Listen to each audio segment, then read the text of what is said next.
GeM TV நேயர்களுக்கு அன்பான வணக்கம். அதிகாரம் 119 பசப்புரு பருவரல். 1185வது குறட்பாவை பற்றி நாம் இப்பொழுது சிந்திக்க இருக்கின்றோம். உவக்காண்யம் காதலர் செல்வார் இவக்காண்யம் மேனி பசப்பூர்வது.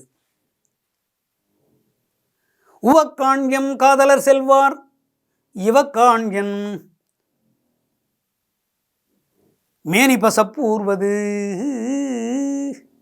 உவக்காண்யம் காதலர் செல்வார் இவக்காண்யம் மேனி பசப்பூர்வது. என்ன இந்த பசலை நோய் என்று சொல்லக்கூடிய இந்த சாம்பல் நிறமான இந்த தோல் வியாதி, தோல் நோய் பரவிக்கொண்டே போகிறதே. எனக்கு வெட்கமாக இருக்கிறது, அசிங்கமாக இருக்கிறது.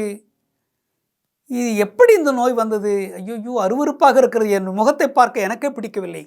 கண்ணாடியிலே பார்க்கின்ற பொழுது இப்படி சாம்பல் நிறமாக இருக்கிறது. என்னுடைய முகம் தூங்கி வழிந்த மாதிரி இருக்கிறது. அழுது அழுது கண்ணீரெல்லாம் அதை காய்ந்து முகத்திலே சாம்பல் நிறம், உப்பு பூத்து சாம்பல் நிறமாக மாறி இருப்பதைப் போல இருக்கிறது. எனக்கே பார்ப்பதற்கு, என் முகத்தை பார்க்க எனக்கே பிடிக்கவில்லை.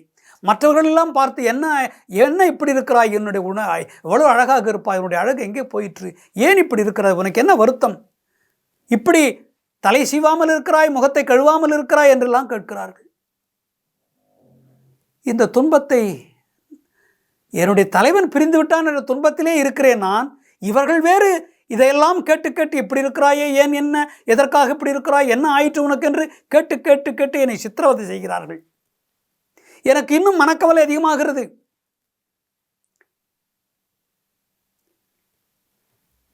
என் தோழி, அடி தோழி, இங்கு வாடி.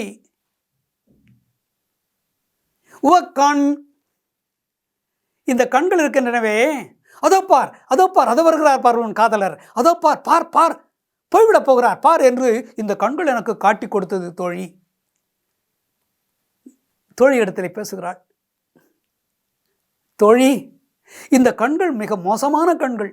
அவர் போய்கொண்டிருந்தார், என்னை சீண்டி சீண்டி சீண்டி, ஏய் அதை பாருடி, உன் காதலன் போகிறார், நீ விரும்புகிறாயே அந்த மனிதன் அதை போகிறார் பார், அந்த வாலிபன் அதை போகிறான், அந்த இளைஞன் அதை போகிறான், பார் பார் என்று, அதோ பார், அதோ பார், போய்விட போகிறார், கடந்து போய்விட போகிறார், பார், இப்பொழுதே பார் என்று என்னை அப்படி விழிப்பு உணர்ச்சி ஏற்படுத்தி என்னை பார்க்க செய்தது இந்த கண்கள். என்னுடைய தலைவரை அப்பொழுது காதலிக்கின்ற பொழுது ஆரம்ப காலத்திலே இந்த கண்கள் அப்படி என்னை விரட்டி விரட்டி அதோ பார், அதோ பார் என்று சொன்னான்.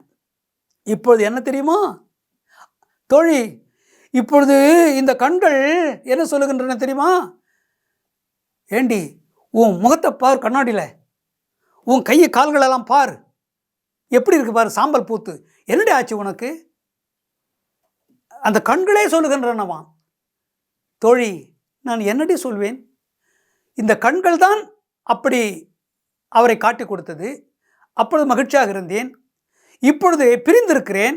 இப்பொழுது இதே கண்கள் இந்த உடம்பை பார்த்து, என்னுடைய முகத்தை பார்த்து, இந்த முகத்தை இப்படி வைத்திருக்கிறாயே, அசிங்கமாக போயிருக்கிறதே உன்னுடைய முகம் என்று அந்த கண்களே என்னை பார், உன் முகத்தை பார் என்று சுட்டி, இதோ பார், இதோ பார், இதோ பார், உன் முகத்தை பார், உன் கையை பார்,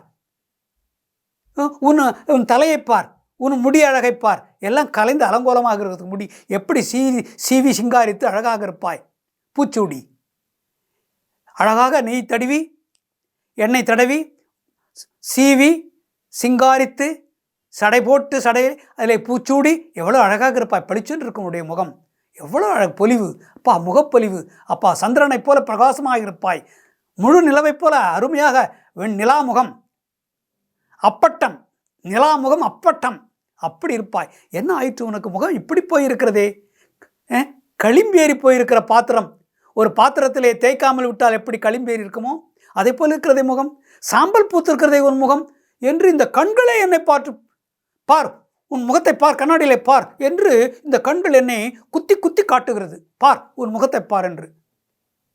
இதே கண்கள் தான் அவரை பார், அவரை பார் என்று அவரை பார்க்க வைத்தது. இன்று அவர் பிரிந்து விட்டு சென்றிருக்கிறார். அவரை பற்றி ஒன்றும் சொல்லவில்லை. என்னை பார்த்து, உன் முகத்தை பார், உன் மேனியை பார், உன் கையை பார், எந்த நிறம் மாறிவிட்டிருக்கிறது என்று இந்த கண்கள் என்னை கேலி செய்கின்றன. ஊராரும் கேலி செய்கிறார்கள்.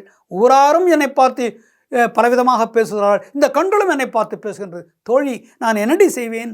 இது எப்பொழுது இந்த நிலை மாறும்? அவர் வந்தால்தான் மாறும், எப்பொழுது வருவாரோ தெரியவில்லையே தோழி என்று தோழியினிடத்திலே சொல்லி தன்னுடைய ஆதங்கத்தை வெளிப்படுத்தி கொண்டிருக்கிறாள் தலைவி. மீண்டும் நாளை சந்திப்போம்.